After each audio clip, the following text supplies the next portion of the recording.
complex hunter-gatherer societies emerged against all odds during a significant transition from 13,000 to 4,000 BC. They inhabited diverse environments, from river valleys to coastal deserts, initiating the most significant transition towards permanent settlements and advanced social structures. In Southwest Asia, around 23,000 years ago, inhabitants of the Ohelo settlement crafted wood and brush huts, ground wild wheat and barley, and made early attempts to store food. The Ohelo settlement hints at a future shift to settled lifestyles during the Holocene. Around 15,000 years ago, the Levant was home to the highly adaptable Kebaran people, whose life swung not only in wooded areas but also in the challenging terrains of the Negev in the Sinai Desert. Their lifestyle emphasized mobility. They cleverly dispersed to the uplands during summers and sought refuge in caves near lowland lakes during cold days. While plant foods were not the central focus, they did adapt to lower elevations where wild cereal grasses flourished. 15,000 years ago, warming transformed Southwest Asia. Plants climbed to higher ground, creating denser cereals. Hunter-gatherers adapted with ground stone tools, revolutionizing seed processing for storage. This marked a pivotal shift toward complex societies in the region.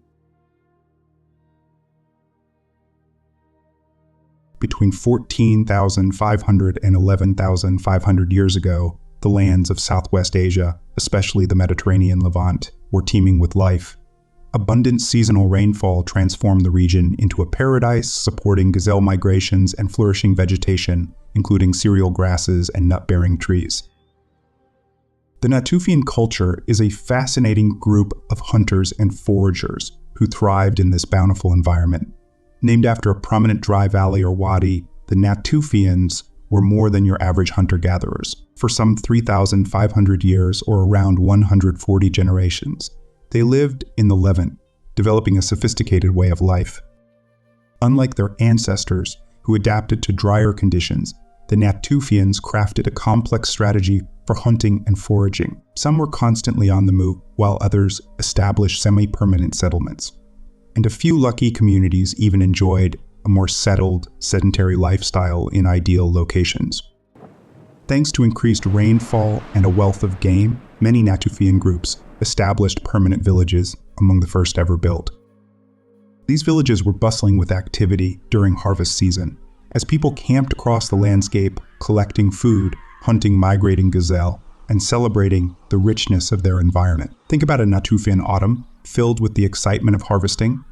As deer were shooed away from the mast, people gathered ripe nuts and embarked on the laborious yet rewarding process of turning them into meals. This involved winnowing, pounding, and leaching the nuts with water, creating a nutritious meal stored for later consumption. Not only did they use these nuts for sustenance, but some were even turned into a special treat, beer. The Natufians weren't just surviving. They were thriving, turning the bounty of their environment into a rich and varied way of life. In the intriguing era of the Natufian culture, life took a distinctive turn. Unlike their mobile ancestors, the Natufians settled into semi-subterranean dwellings with stone foundations and brush and timber upper structures. These communal homes, used for generations, were larger and more permanent, showcasing a shift towards a sedentary lifestyle. The Natufians were not your typical hunter-gatherers. They intensified their hunting and foraging efforts. Migrating gazelle herds, wild emmer, barley, acorn, almond, and pistachio were on their menu. These easily storable resources led to larger settlements averaging about 700 square meters, featuring semi-subterranean houses, storage pits, and pavements. Their toolkit reflected this shift with specialized plant processing tools, showcasing their mastery of food processing.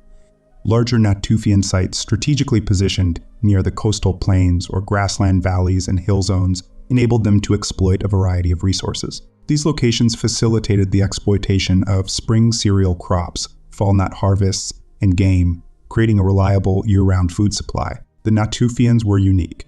They enjoyed months of abundance, exploiting seasonal resources and collaborating with neighboring communities in large-scale gazelle hunts. While their choice to settle remains a mystery, they adopted a broad-spectrum subsistence strategy, collecting a wide range of plant foods, nuts, game, fish, and waterfowl.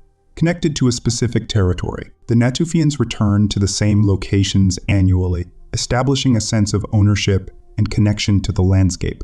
even incorporating long-term memory and emotional ties to their ancestors. Symbolism became paramount in marking Natufian identities.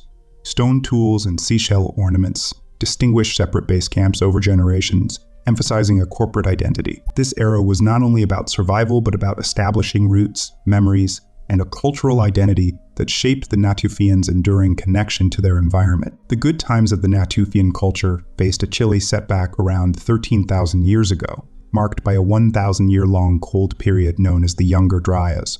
Europe felt the icy grip, and Southwest Asia was hit with severe drought. Despite these challenges, Natufian communities, with their diverse food sources, managed to weather the storm, keeping stable populations within their territories.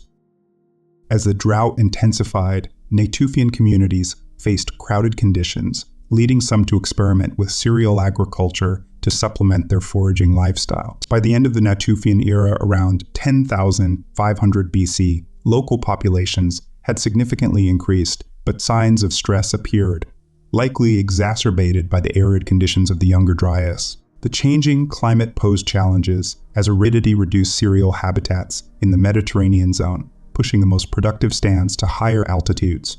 Forced to stay near permanent water sources, Natufians found the cost of harvesting cereals and nuts at remote locations prohibitive. Faced with declining staples, these complex hunter-gatherer communities turned to deliberate cereal planting on a modest scale, drawing on their nearly 2,000 years of experience with cereal plants. This Natufian scenario wasn't unique. Similar cultural changes unfolded in different parts of the world.